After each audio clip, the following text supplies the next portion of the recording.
ছোটখাটো সমস্যা নিয়ে আমরা যেভাবে সেমিনার করতেছি, এটা খুবই দুঃখজনক। ইখতিলাফ আল্লাহ রসুলের পরে সাহাবাদের মধ্যেও ছিল, বিভিন্ন ধরনের ইখতিলাফ তাদের মধ্যে ছিল, কিন্তু তাদের মধ্যে বিভাজন ছিল না, পৃথক হয়ে যাওয়া ছিল না। আজকে আমাদের এই অনৈক্যের কারণে বিধর্মীরা আমাদের উপর বিভিন্ন সুযোগ তারা পাচ্ছে, যার কারণে মুসলমানকে দুর্বল করছে। আজকে শুধু এই অনৈক্যের কারণেই আমাদের ফিলিস্তিনের ভাইয়েরা ফিলিস্তিনের মধ্যে নির্যাতিত হচ্ছে। শুধু এই অনৈক্যের কারণেই ইরানের মধ্যে, যাদেরকে আমরা অনেকেই আমাদের দলের বাইরে মনে করি, ইরানের মুসলমানরাও সেখানে কিন্তু আক্রান্ত হচ্ছে। পাশাপাশি আমরা বাংলাদেশের হয়েও কিন্তু ওইরকম ভাবে মুসলমান ওইরকম ভাবে সুযোগ সুবিধা লাভ করতে পারি না। আমাদের পার্শ্ববর্তী দেশ হিন্দু রাষ্ট্রের কারণে বিভিন্ন সময় আমাদের অনেকের কারণেই কিন্তু এগুলো সংগঠিত হচ্ছে। বর্তমান আলেমদের মধ্যে বিভাজন কেন, অনৈক্য কেন, কি করলে তারা এক হতে পারে? সাধারণ মানুষ তো বিভিন্ন কথায় বিভ্রান্ত হচ্ছে, এখন আমাদের কি করণীয়? মাশাআল্লাহ, আলহামদুলিল্লাহ, খুব সুন্দর একটি প্রশ্ন। বর্তমান সময়ের সবচেয়ে বড় সমস্যা মুসলমানদের মধ্যে অনৈক্য, বিভাজন, আলেমে আলেমে দ্বন্দ্ব, এবং মুসলমান বিভিন্ন ফেরকায় বিভক্ত হয়ে যাচ্ছে। এ অবস্থায় আমরা যারা সাধারণ মুসলমান আছি, আমাদের কি করণীয়? প্রশ্নের উত্তর একেবারে সহজ। সর্বপ্রথম আমরা জানি যে আল্লাহ রসুল সাল্লাল্লাহু আলাইহি ওয়াসাল্লাম যে ধর্ম ইসলাম, দ্বীন ইসলাম রেখে গেছেন, এটা একেবারে নিরেট রেখে গেছেন। এর মধ্যে হককে হক, বাতিলকে বাতিল, সব স্পষ্ট আল্লাহ রসুল বলে গেছেন।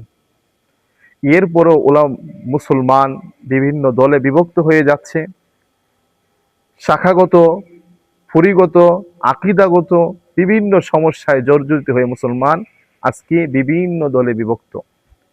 উত্তর একটাই, যে রসুল পাক সাল্লাল্লাহু আলাইহি ওয়াসাল্লাম আল্লাহর পক্ষ থেকে যে ধর্ম দ্বীনে ইসলাম নিয়ে এসেছেন, সেই ইসলামের মূল বিষয় হচ্ছে ঈমান। আমরা ঈমানের দিক থেকে আমরা এক কিনা, আমরা কোরআনকে বিশ্বাস করি কিনা, আমরা রসুলের দেখে যাওয়া হাদিসকে বিশ্বাস করি কিনা, রসুলকে সত্য নবী হিসাবে বিশ্বাস করি কিনা, পরকালের বিশ্বাস, জান্নাত জাহান্নামের বিশ্বাস, এগুলো আমাদের অন্তরের মধ্যে বদ্ধমূল আছে কিনা, এবং সেগুলো আমরা মুখে স্বীকার করি কিনা। যদি এগুলো থাকে, আমি মনে করি আমাদের এখানে অনৈক্যের আর কোনো দরকার নেই, সবাই এক, এখানে আর কোনো বিভ্রান্তি নেই।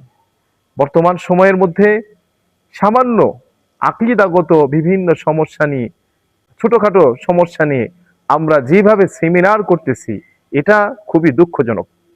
ইখতিলাফ আল্লাহ রসুলের পরে সাহাবাদের মধ্যেও ছিল, বিভিন্ন ধরনের ইখতিলাফ তাদের মধ্যে ছিল, কিন্তু তাদের মধ্যে বিভাজন ছিল না, পৃথক হয়ে যাওয়া ছিল না। আজকে আমাদের এই অনৈক্যের কারণে বিধর্মীরা আমাদের উপর বিভিন্ন সুযোগ তারা পাচ্ছে, যার কারণে মুসলমানকে দুর্বল করছে।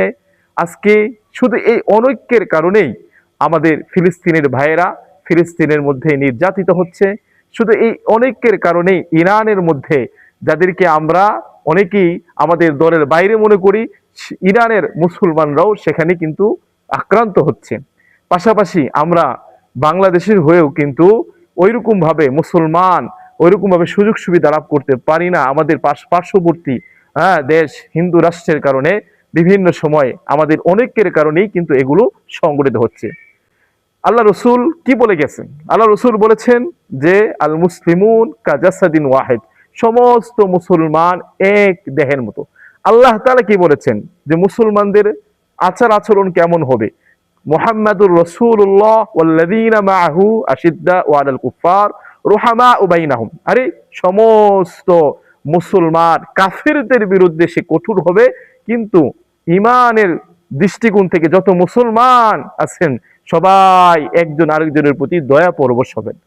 এই এহেন পরিস্থিতিতে যেখানে মুসলমানদেরকে সবসময় নিধন করার জন্য বিভিন্ন কাফের গোষ্ঠী চেষ্টা করতেছে, এই পর্যায়ে আমরা নিজেরা দলাদলি করে বিভক্ত হওয়া বোকামি ছাড়া আর কিছুই নয়। অতএব আসুন আমরা এক দলে একটা প্ল্যাটফর্মে সমস্ত বিশ্বের মুসলমানরা এক প্ল্যাটফর্মে ইমানের ছায়া তলে কোনো ধরনের আকীদাগত দ্বন্দ্বের মধ্যে না জড়িয়ে, হ্যাঁ আমরা বোঝানোর মাধ্যমে, কোনো সেমিনারের মাধ্যমে নয়, আমরা তাবলীগের মাধ্যমে যার যে সংশোধন আছে, আল্লাহ তাআলাও বলেছেন যে ও যে তুমি মানুষদেরকে ওয়াজ আর নসিহাত করো সুন্দরভাবে, যেভাবে বিবাদ সৃষ্টি না হয় ওইভাবে আমরা মুসলমানদের মধ্যে সমাধান করি, আর কাফিরদের ব্যাপারে আমরা কঠোর হই। এটাই আমার বক্তব্য।